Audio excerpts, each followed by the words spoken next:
Portuguese Day at Old Trafford, where Manchester United beat Newcastle 4-1 as a thrash for Newcastle, as a win for Man United. We get into our discussion right now where we're talking about sports economy. Is the country doing enough to venture into the sports economy? Are entrepreneurs doing enough to ensure that they make more money from this sports economy? Are they doing what they are supposed to do, and why are we not thriving so much in this? So I'm joined by Dennis Osadebe and Irina. These are business entrepreneurs, sports entrepreneurs, and they are venturing into the sports entrepreneurship where they want to make more money. Dennis, you run a D&D company. You've been a movie star. 2007 to 2012, you left for Europe, you went to Dubai, you began your company in Dubai, the D&D with Irina here. How is business so far, and how do you feel like you want to venture into the Kenyan sports economy? Thank you for having me. When you come to Africa, we always expect everything to come from diaspora. We always expect everything to come from foreign world. But we came to Kenya because, you see, sport in Africa now is taking a different dimension right now. They are going to a different level. So we came to Kenya to see how we can partner with sports to create amazing uniform for them, to create amazing sportswear for them. So at least for us to know that, okay, these are made by Africans. That is why we came as well.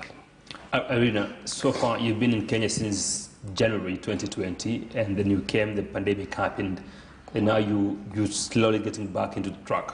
How is business so far, and what is your plan to venture into the sports economy, especially manufacturing sports gears and uniform for the national team and other teams locally?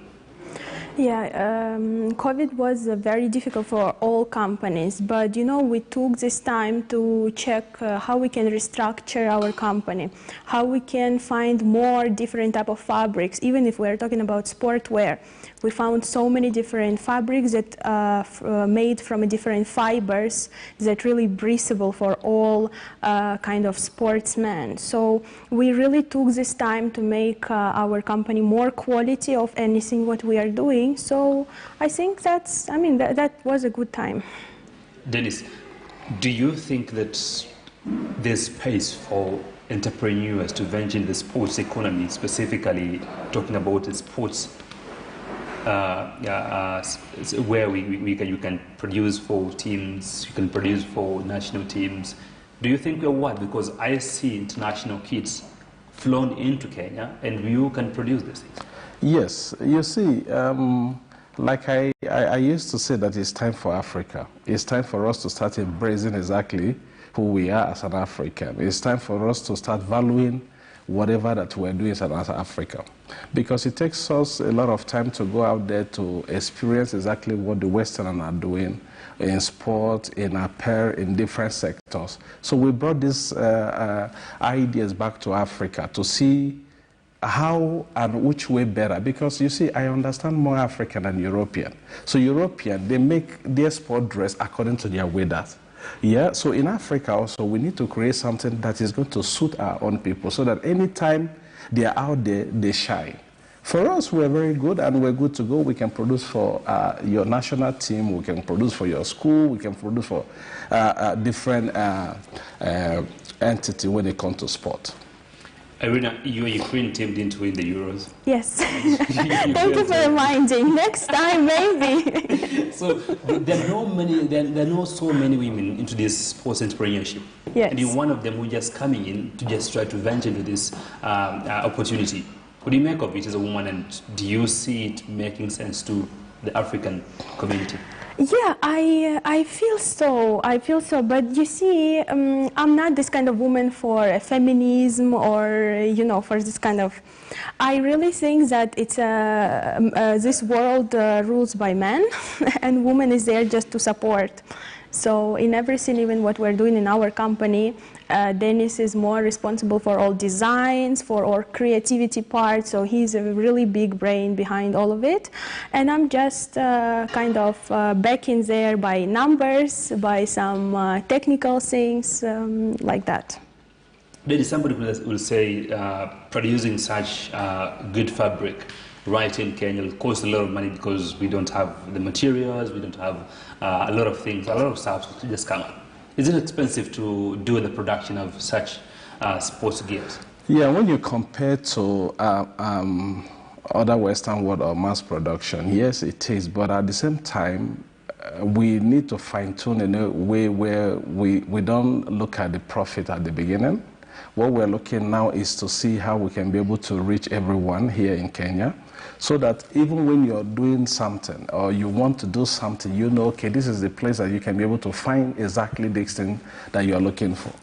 In Kenya here, yes, we find it a little bit difficult for quality fabrics, but we are exporting every fabric down to Kenya. But when it comes to production, really, I think we maximize our way to make sure that the price is competitive, really. Irina, my last question to you as we wind up. I just bumped into you, by the way, and realized you guys can do fabric. Young entrepreneurs who want to venture into sports.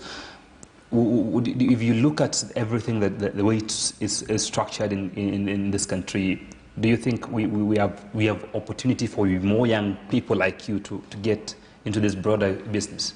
Yeah, for sure. But you see, even if we're talking about the fabric, of course, for any business, it's much better if we supply this fabric locally. Yes, you have a lot of different companies here who produce fabric. But unfortunately, when with our international experience, we come to these companies, unfortunately, the quality of it is not this kind of levels that we are looking for. So we really want to work with some local companies who produce different type of fabrics in Kenya, because for business it's going to be much profitable even, but we are still trying to find different companies who can improve their level of quality. Thank you so much, Irina. Dennis, for D&D, you do fabric, you have to produce these things for our local teams. How do they find you now? How do they find me? How do they reach out to you? There are many, see, you've employed many people already. You've employed many people, yes. Many Kenyans who are working in your company, yes. And they are sewing, or they're working there and they're paid. Yeah, in different sectors. And the people who are looking for a job, and the people who are looking for the business now, they want you to make them this fabric or this sports gear. How do they find you? Yeah, we are in all social media is D&D Clothing. In Facebook, in our website is D&D Clothing. In Instagram, in every social media is just D&D Clothing. In any which way you type it, whether by D-A-N-D Clothing or D/D Clothing, you can still find us. Oh, great. Thank you so much, guys, for joining me. Irina, thank you so much for showing up. I thought you should not show up because of Ukraine lost, but you makes more sense to me. Thank you so much. By then, Nigeria beat us in the AfroBasket, and we're not happy. Yeah, but you know, when it comes to sport, Nigerians are doing very well. That is why I'm here to support Kenyans, because I want to see Kenyans at least to do something, and we move together. Thank you so much. That is Dennis and Irina, the young entrepreneurs who are running D&D Clothing right in Nairobi, and they're determined to produce in large quantities sports gear locally, so that teams from the local leagues right here in Kenya can access and get these sports gears actually cheaply than getting them from outside. So you can just see these guys on social media and get your sports gears done. My name is Jeff Mogira. Thank you for watching, and this is Monday Sports Chat.